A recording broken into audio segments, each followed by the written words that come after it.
Pessoal, depois então da análise, né, dessas teorias que fundamentam tanto o direito natural quanto o direito positivo, nós vamos analisar agora da onde que nasce o direito, certo? Da onde advém, né, as normas jurídicas.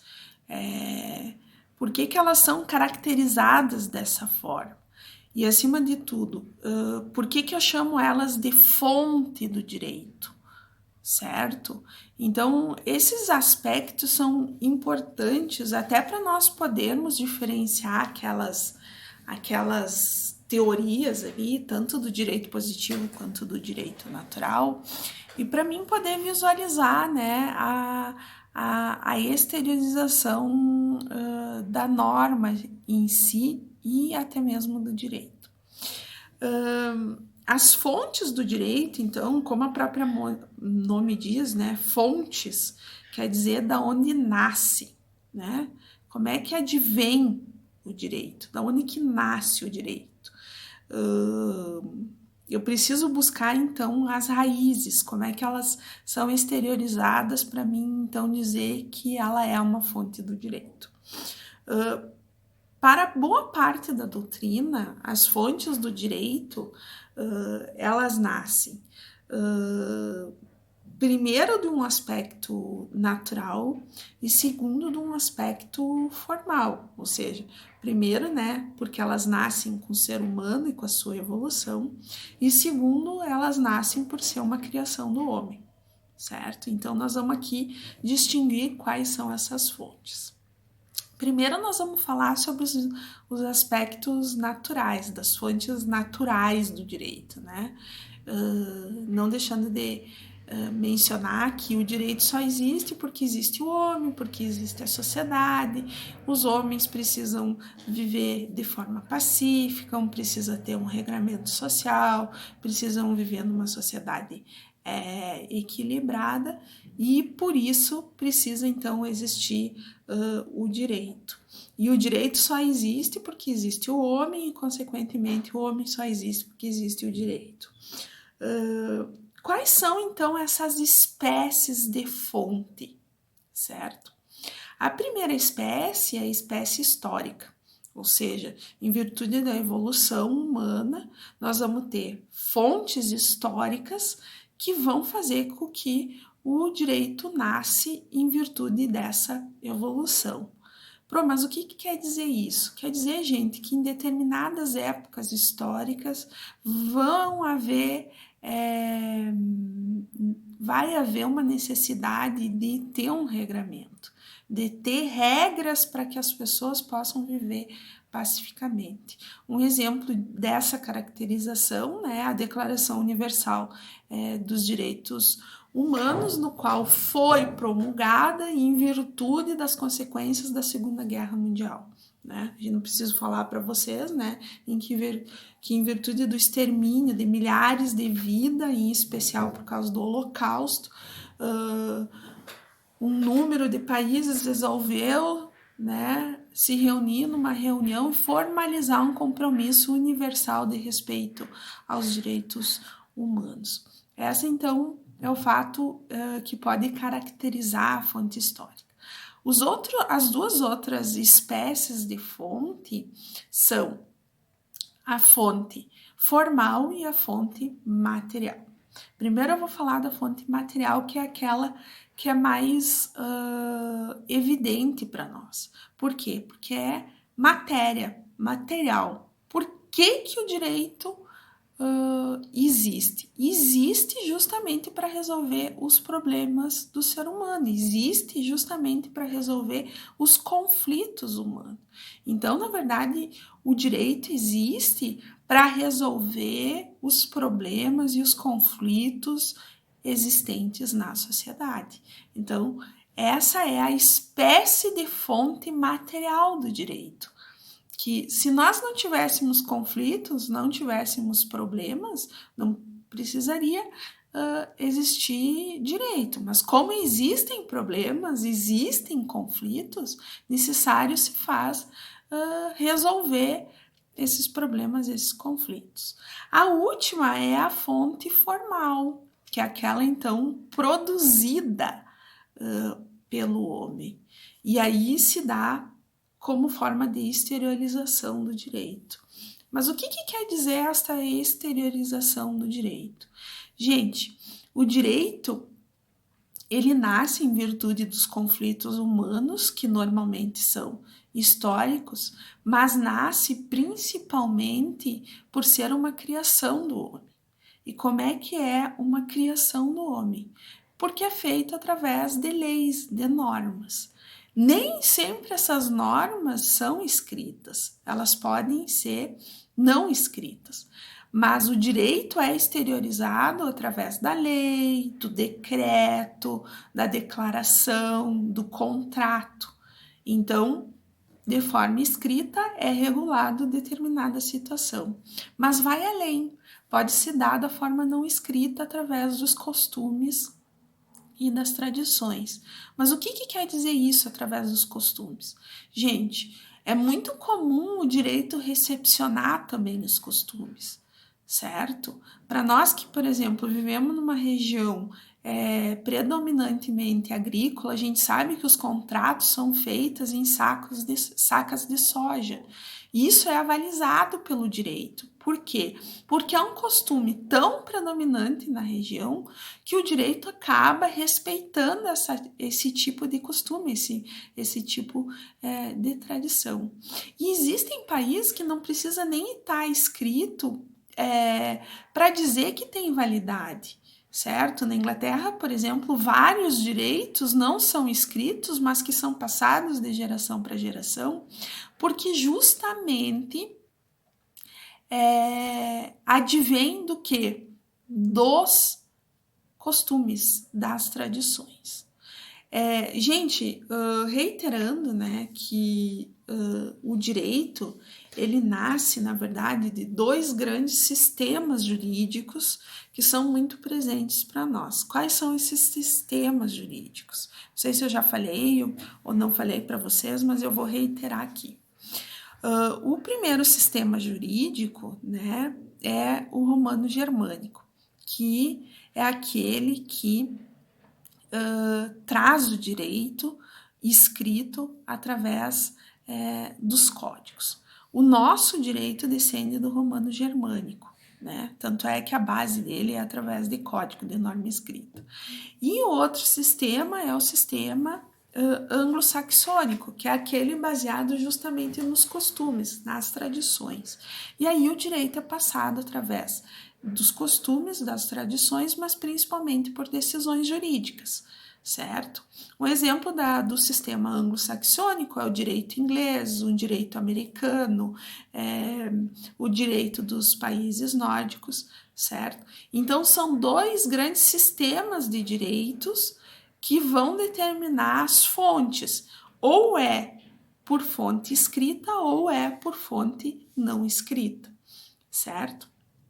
Aqui, o nosso é predominantemente escrito, mas isso não quer dizer que o direito não possa tutelar alguma coisa que é passado de geração para geração ou que é um costume local, como, por exemplo, aí, a compra e venda feita em sacas de soja.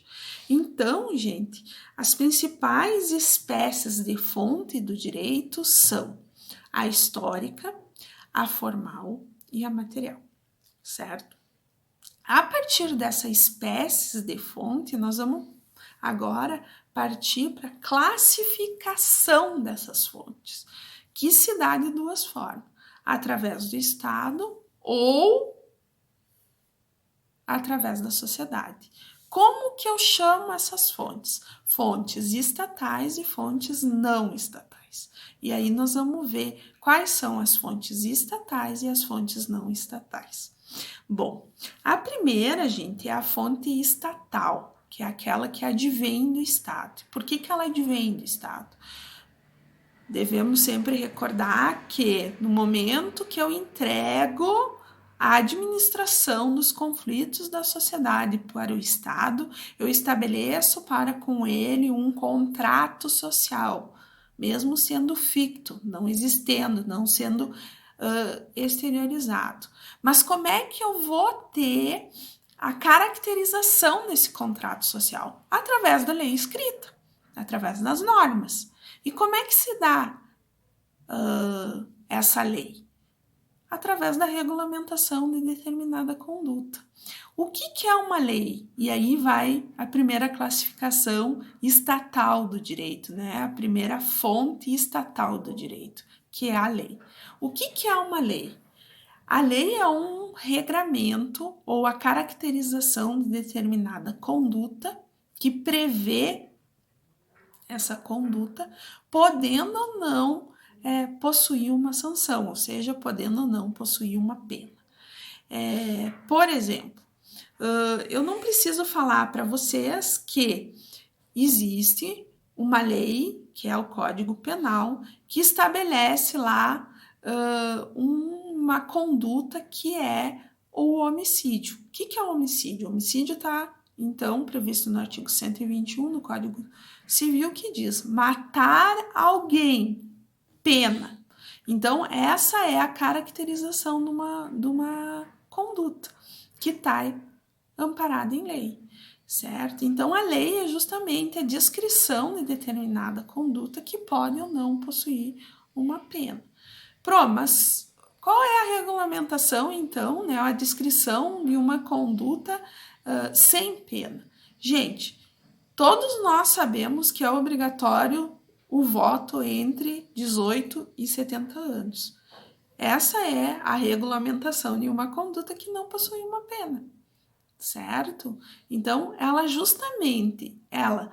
descreve as condutas, regulamenta determinadas condutas com o objetivo de pacificação social, de harmonização social, certo? Para que eu possa ter uma sociedade, para que ela possa viver de forma harmônica, eu justamente preciso das descrições de determinadas condutas, de regramento de determinadas condutas, que vão justamente ser estabelecidas por lei. Então, a lei, gente, ela é uma fonte formal do direito. Muitos autores dizem que ela é a produção mais moderna do direito e que vem prever uma conduta de modo que todas as pessoas podem respeitar. É interessante mencionar, gente, que na própria Constituição Federal diz que, no seu artigo 5º, né? Ninguém será obrigado a fazer ou deixar de fazer alguma coisa senão em virtude da lei. Ou seja, eu faço ou não faço determinada conduta justamente por estar previsto em lei. Então, a lei, ela justamente serve para descrever e fixar as regras de convivência e harmonia social, justamente para evitarmos conflitos entre as pessoas que vivem em sociedade. A outra fonte do direito estatal é a jurisprudência. O que é a jurisprudência? A jurisprudência é o conjunto de decisões dos tribunais a respeito de um mesmo assunto. Ela é um mecanismo que acaba formando um entendimento que passa a ser adotado como se fosse uma lei. O exemplo mais típico que nós temos, gente, de jurisprudência, para mim poder me fazer entender e para se tornar fácil também para vocês, todo mundo sabe que a obrigação do pai para com o filho pagar o valor da pensão alimentícia. No entanto, não está escrito em lei qual é o valor que precisa ser pago da pensão alimentícia. Esse valor é estabelecido depois da análise, né, da possibilidade do genitor e da necessidade do filho para que seja estipulado.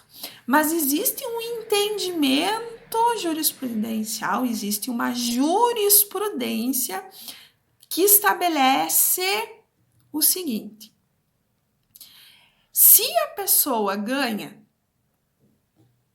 os seus rendimentos em salário mínimo, é justo que ele pague pelo menos 30% do salário mínimo para um filho. Se ele ganha em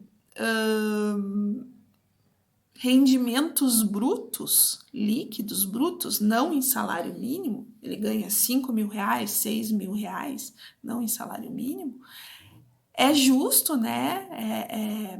É adequado que ele pague até 30% dos seus rendimentos para seu filho. Como é que se chegou a esse entendimento? Justamente por causa da jurisprudência. Então, hoje, quando a gente precisa, né, resolver um conflito envolvendo pensão alimentícia, a gente já acaba informando para o cliente que não é mas ele ganha 5 mil reais, ele tem que pagar pelo menos a metade. Não, vai ser feita uma análise de quanto a pessoa pode pagar e quais são as necessidades do menor, mas o mínimo que tenha que ser fixado pela jurisprudência é quanto? 30% do salário mínimo se a pessoa ganha em salário mínimo, 30% do rendimento se a pessoa ganha um valor que é alterado de mês a mês. Isso é a jurisprudência, gente, né? É o conjunto uniforme e constante de decisões sobre casos semelhantes. Um outro exemplo que eu posso trazer para vocês poderem entender melhor a jurisprudência é o caso da prisão de devedor de alimentos. No Brasil, a Constituição Federal regrava o seguinte: é proibida a prisão civil, exceto por pensão alimentícia e por depositário infiel. Por depositário infiel, que é quando a pessoa deposita e acaba por se desfazer desse depósito que a justiça determina, ela foi revogada em virtude de um tratado internacional que o Brasil é signatário e que a jurisprudência e o entendimento foi de que não poderia, então, também se prender por causa dessa situação. E a outra possibilidade é, então, a prisão civil por devedor de pensão alimentícia, que todo mundo sabe que, uma vez o genitor não pagando a pensão alimentícia em dia, é possível, então, a sua prisão. O que acontece, gente? Isso foi muito discutido no direito brasileiro, até que se chegou ao entendimento pelas cortes judiciais de que era passível, sim, a prisão por pensão alimentícia. O entendimento, na verdade, é qual? Antes o filho do que o pai. Eu não posso deixar a criança passar por necessidade, deixar de ter um meio de subsistência para que o seu responsável possa usufruir de certos benefícios. Então, se prende em virtude de que antes eu preciso dar preferência para uma criança ao invés de um genitor. Recentemente, uma outra alteração que se deu por jurisprudência também, eu acho que todos vocês devem se recordar, foi a prisão em segunda instância, que anteriormente houve decisões de que era passível a prisão após a segunda instância e depois acabou sendo revogado pelo Supremo Tribunal Federal sob o fundamento de que violava preceito constitucional, certo? Então, assim, existe várias jurisprudências, certo? Quando a gente retornar aí da quarentena, eu vou fazer um exercício com vocês para vocês poderem visualizar aonde que vocês procuram a jurisprudência, mas além da lei, a jurisprudência, que é o entendimento pacificado dos tribunais, justamente vem confirmar aquilo que você precisa pedir em determinada situação. Então, ela vem, na verdade, a contribuir para o reclame do seu cliente, certo? A jurisprudência é um mecanismo, é uma fonte estatal muito usada pelos operadores do direito e que vocês precisam se acostumar, porque existe sim um manuseio por parte tanto dos estudantes quanto daqueles que lidam com o direito, meio que rotineiramente da jurisprudência. O outro aspecto que eu vou tratar agora são as fontes não estatais do direito, né? Que são aquelas que vêm, então, da sociedade de uma forma geral. Como é que eu caracterizo, então, essas fontes não estatais? São duas. O costume, que de certa forma eu já mencionei para vocês, né? Que trata-se de uma norma não jurídica, não escrita, mas que de prática longa e reiterada. Por exemplo, né? Costume que se tem aqui na nossa região de fazer compra e venda por sacas de soja, ali em Santa Cruz, de fazer também transações comerciais com o fumo. Então, são costumes que o direito acaba por recepcionar essa prática em virtude de ser muito usado em determinado lugar ou em determinada sociedade, certo? É de extremamente necessária, né? Tem uma necessidade aqui específica de nós evidenciarmos o costume, né? Porque faz parte das fontes históricas também, mas que às vezes algum problema jurídico ou algum direito precisa então ser resolvido em virtude dessa prática. Então, a primeira fonte não estatal é o costume. A segunda é a doutrina. O que é a doutrina? Tá? A doutrina é aquela investigação, análise e estudo de determinada norma ou de determinado ordenamento de uma sociedade no tempo e no espaço, de maneira crítica com rigor científico. Mas o que quer dizer isso? Gente, todo estudo que um jurista, que um operador do direito, que um estudante do direito fazer sobre determinado assunto é considerado doutrina. Por exemplo, se alguém de vocês, no TCC de vocês, levanta uma tese muito nova, muito inovadora dentro do direito, isso pode se tornar doutrina. Quando eu indico livros teóricos para vocês, né, como eu indiquei para vocês no primeiro dia de aula, eu estou indicando doutrina. Então, isso é uma fonte do direito, porque são estudos sistemáticos realizados por determinadas pessoas que justamente vêm a contribuir, que vêm a fundamentar a ciência do direito. Por que ela é considerada, então, como uma fonte? Gente, é considerado como fonte porque ela respeita o rigor científico.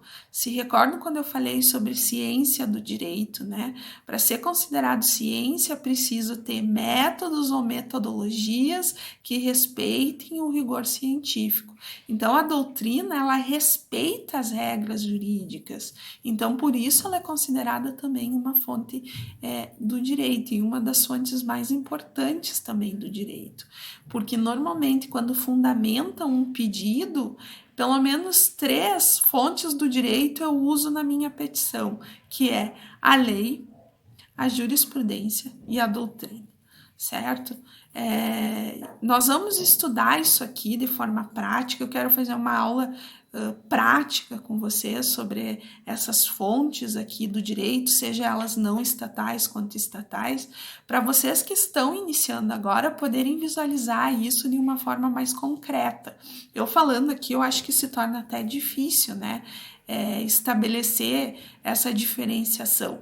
Mas como são elementos que vocês vão usar quase que cotidianamente na vida de vocês, é preciso distinguir cada um deles de uma forma bem específica, bem visual, para vocês poderem enxergar o que é uma doutrina, o que é uma jurisprudência, o que é uma lei, o que é um costume, né? E vocês se ambientarem também a essas fontes, a esses mecanismos jurídicos, certo? Eu termino o segundo bloco, logo em seguida eu vou fazer o terceiro bloco que finaliza a aula de hoje e posteriormente daí eu vou deixar a atividade para que vocês possam, a atividade prática, né, para que vocês possam realizar.